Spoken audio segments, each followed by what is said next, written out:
मैं इस वक्त उस हॉल में हूं जहां पर G20 शिखर सम्मेलन होगा। हमारे ठीक पीछे तमाम हेड्स ऑफ स्टेट, अमेरिका, चीन, रूस, चाइना, तमाम G20 देशों के नेता यहां पे होंगे और इस खास हॉल की तमाम खासियतों के बारे में बात करने के लिए इस वक्त हमारे पास आर्किटेक्ट्स और इंटीरियर डिजाइनर्स की वो टीम है जिन्होंने इस सपने को न केवल प्रधानमंत्री मोदी के सपने को बल्कि देश के सपने को अंजाम दिया। तो एक एक करके मैं आपकी पहचान कराता हूं और उन लोगों से बातचीत करते हैं और जानते हैं कि इस बिल्डिंग में जिस तरीके से इसे बनाया गया है उसमें क्या खास क्या है। संजय जी, थोड़ा अपना पहचान दीजिए और बताइए कि किस तरीके से आपने इस पूरी बिल्डिंग को बनाया। नमस्कार, मेरा नाम संजय सिंह है। मैं आर्कॉप एसोसिएट प्राइवेट लिमिटेड, जो एक आर्किटेक्चर फर्म है, लीडिंग आर्किटेक्चर फर्म है इंडिया की, उसका डायरेक्टर हूँ। और जैसे राहुल जी ने पूछा अभी कि कैसे आपने इसको डिज़ाइन किया, मेरे ख्याल से जब हमने इसका डिज़ाइन शुरू किया तब हमारे दिमाग में एक बात बहुत अहम थी और वो ये थी कि ये सेंटर जो है ये एक ऐसा सेंटर बनने वाला है जो सारी दुनिया से जो बड़े बड़े लीडर लोग आएंगे उनके लिए हमारी ये इंट्रोडक्शन है।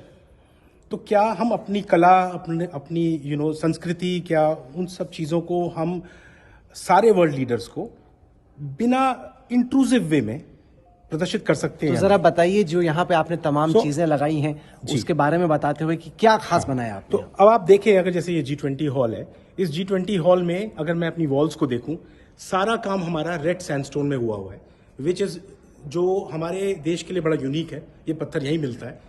इसमें हमारी कलाकारी है, सारी कार्विंग है। हमारी जो जालियां हैं वो हमारी बहुत इंडियन जालीज हैं जिनको हमने इस्तेमाल किया है। अगर आप सीलिंग की तरफ देखें तो आप ये देखेंगे कि हमने काफ़ी आर्ट वर्क यहाँ पे यूज़ किया है, जो राजस्थान, गुजरात, ऐसे लोगों से जो अपने घर में काम करते हैं उनके यहाँ से आया है। कारपेट अगर आप देखेंगे तो ये कारपेट जो है ये एक मिस्टिकल थीम पे बना था जो बदोई में बना। फिर हम ये चाहते थे कि हमारा जो कश्मीर है उसको हम सारी दुनिया के सामने लेके आए, तो हमने उसको बिल्कुल सेंटर पोजीशन दी और ये 12 हमारे कश्मीर के कारपेट्स बन जो के अंदर लगे हुए हैं जी, जो लाल रंग के हैं। और आप इनको ध्यान से देखेंगे राहुल जी, तो ये सारे के सारे 12 जो कारपेट्स हैं वो सारे अलग हैं। All of them look same, दिखते एक जैसे हैं। आइए चल के देखते हैं हल्का नजदीक। इनमें डिफरेंस है। अच्छा, क्या फर्क है जरा बताइए। इनमें डिटेलिंग का फर्क है जी। देखिए, जैसे ये वाला कारपेट आप देखेंगे, इसमें आपको पक्षी नजर आएंगे। वो वाला जो आएगा उसमें आपको मीनाकारी नजर आएगी।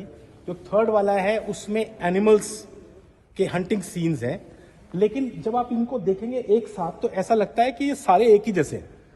और ये सारे तकरीबन 11 से 12 महीने बुनकरों ने अपने घरों में बैठ के हमारे लिए बुने हैं। तो इसमें हमने एक बड़ा अच्छा रोल प्ले किया कि हम इनके पास गए और इनके साथ बैठ के हमने इनकी परिश्रम देखा। हमारे साथ नरसी की भी टीम है जो कि तमाम यहाँ पे अलग अलग देश के हिस्सों से चीज़ें लगी हैं, कुर्सियाँ बनी हैं, आपने उनको बनाया है। उनके बारे में बताइए, क्योंकि पहले प्लान हो रहा था कि इटली से इंपोर्ट होंगी, फिर आपने बोला कि इसको आत्मनिर्भर ही करना है। जी, ये तो सर मोदी जी का सपना है। और जैसे भी आपने जो संजय साहब बता रहे अपनी थे भी पहचान दे दी कि मेरा नाम नरसी कुलरिया है। नरसी कुलरिया, सुथार में बीकानेर से हूँ। पार्लियामेंट में भी आपने काफी काम किया था। ये जगदीश कुलरिया है।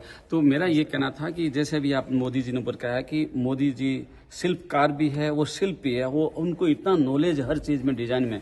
जैसे संजय सिंह साहब अभी बता रहे थे, हम काम करते समय मोदी जी खुद हर चीज रिकॉर्डिंग करके हर चीज दूसरे दिन थोड़ा चेंज कराते हैं। मुझे ऐसा नहीं, ऐसा चाहिए। तो ये बता रहे हैं। यस, मतलब आप बोल रहे हैं असली इंटीरियर डिजाइनर वही है। रियल अगर आप लोग बोल रहे हैं कि इंटीरियर डिजाइनर आप हैं, लेकिन बेसिकली मोदी जी ने ही इंटीरियर डिजाइन किया। यस सर, मैं 2 साल से टच में हूँ।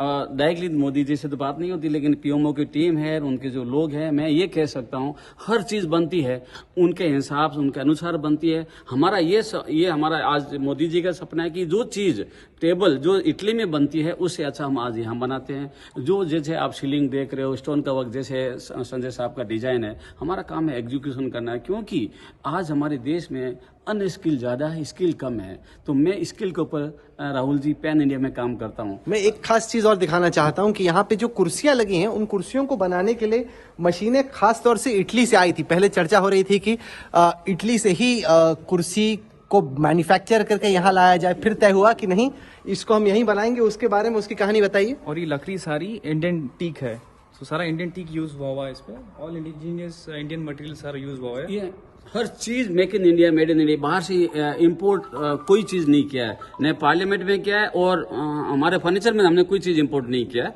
कुछ हार्डवेयर में और इलेक्ट्रिक में किया मुझे पता नहीं, बाकी सिविल इंटीरियर जो आपको दिख रहा है हर चीज make in India, made in India. आप लोगों ने पार्लियामेंट में भी काम किया था, पार्लियामेंट में काम करने में और यहाँ पे क्या फर्क रहा? बहुत अच्छे, दोनों इक्विवेलेंट काम है, इसमें भी बहुत कारीगरी काम है। पार्लियामेंट में तो पूरा लकड़ी में मतलब नक्शे का काम, कारीगरी का, जो हमारे दादा परदादा पहले हाथ से करते थे वो आज हमने मशीनों से किया पूरा। जिस तरह की डेडलाइन रही है उसमें सिरदर्द ज्यादा रहा है या आनंद ज्यादा रहा है? नहीं बहुत, we enjoy that also, because अगर पार्लियामेंट अगर हाथ से काम करते थे तो 5 साल लगता था, हमने मशीनों से किया, हमने उसको 18 मंथ में पूरा किया इंटीरियर काम। हमारी बहुत अच्छी मशीन है, कॉम्प्लेक्स सीएनसी मशीन है, जिसके ऊपर हम सारा फर्नीचर बना पाए।